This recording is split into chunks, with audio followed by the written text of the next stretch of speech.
आपण पाहत आहात सत्य बातम्याचं सखोल विश्लेषण रत्नाकर न्यूज।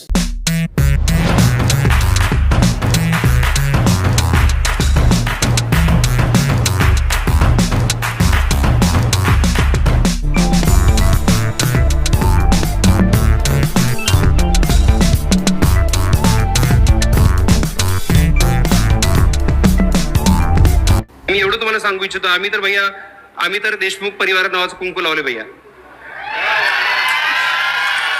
आणि आम्ही तर एवढं मी सांगू इच्छितोय, कारण आम्ही असे नाहीत की एकाच कुंकू लावून एका संघ नाही, अजिबात नाही। पुढचे 7 जन्म आम्ही आपलंच कुंकू लावलंय, एवढं मी सांगू इच्छितो। मी एवढं तुम्हाला सांगू इच्छितो, आम्ही तर देशमुख परिवार नावाचं कुंकू लावले भैया। धन्यवाद। पेपर फुटून सुद्धा आतापर्यंत एकावर सुद्धा सरकारनं मागच्या काही वर्षामध्ये ऍक्शन घेतलेली नाही। एका सुद्धा दोषी व्यक्तीला आतापर्यंत सजा झालेली नाही। या गोष्टीचा जबाबदार कोण? खरंच सरकार ह्या चोरांना पाठीशी घालतंय का? हा आमचा प्रश्न आहे। या माध्यमातून सरकारने आज शिक्षण मंत्री धर्मेंद्र प्रधान यांनी स्वतः त्याची जबाबदारी स्वीकारून राजीनामा द्यायला पाहिजे, अशी आमची काँग्रेस पक्षाच्या वतीनं मागणी आहे। धन्यवाद।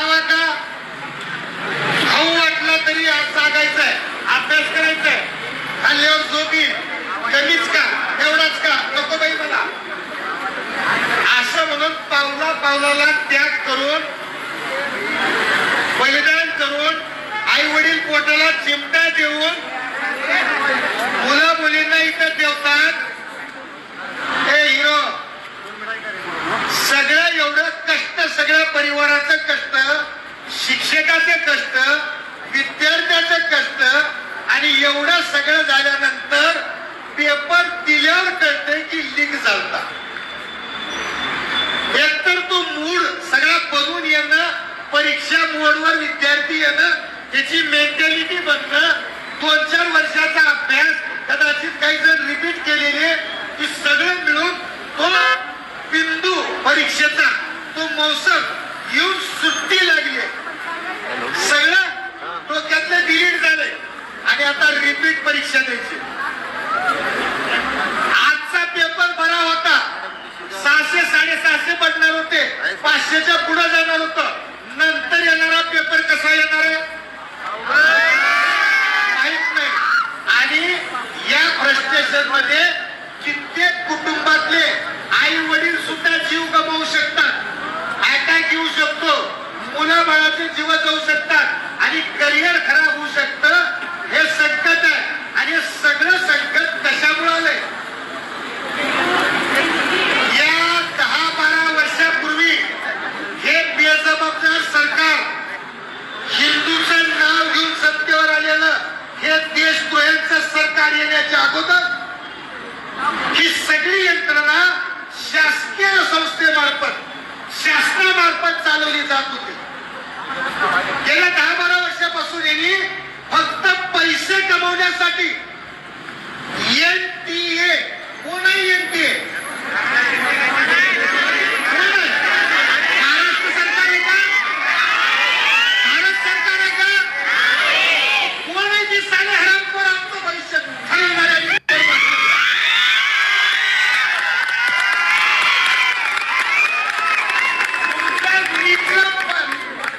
नीटच्या परीक्षेला फीस किती आहे? 2000। दोन हुशारांचे कॅल्क्युलेटर करा, 2000 गुणिले 23 लाख करा, किती? 307 कोटी। मला सांगा, परीक्षा कुठं होती तुमची? महाराष्ट्रात आणि देशात पुण्या ठिकाणी कॉलेजमध्ये। त्याला काही भाडं असते का? टेबल नवीन आणावं लागतंय का? पेन पॅड तर घरूनच घेऊन जात। मग 360 कोटी रुपये लागतात कशाला?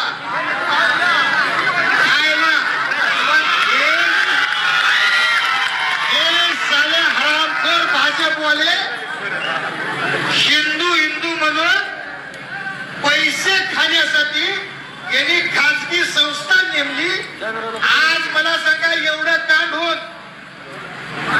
या 4 दिवसात तुम्ही कुणी वाचलंय, बघितलं का की कुणी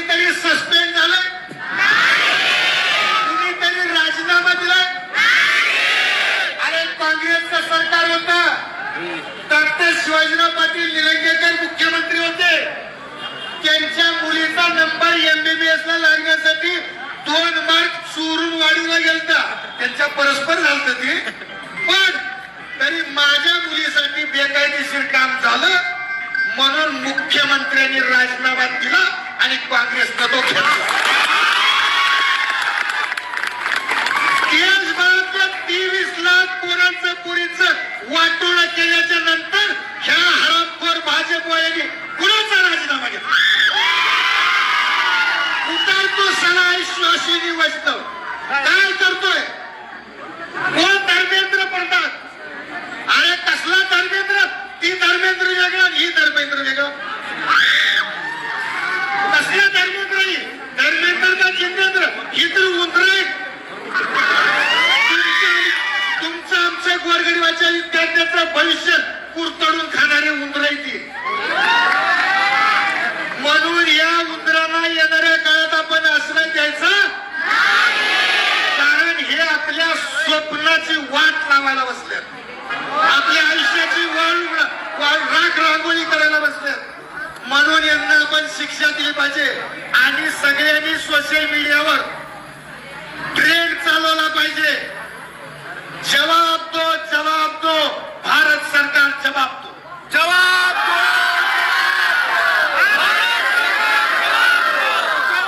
दो, जवाब दो. आरसीसी नाम सुन के फ्लावर समझे क्या? आरसीसी में तो हर कोई फायर है.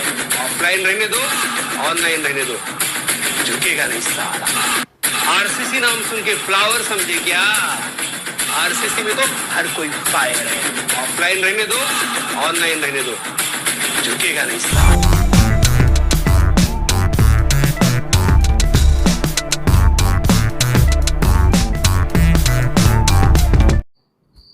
आपण पाहत आहात सत्य बातम्याचं सखोल विश्लेषण रत्नाकर न्यूज.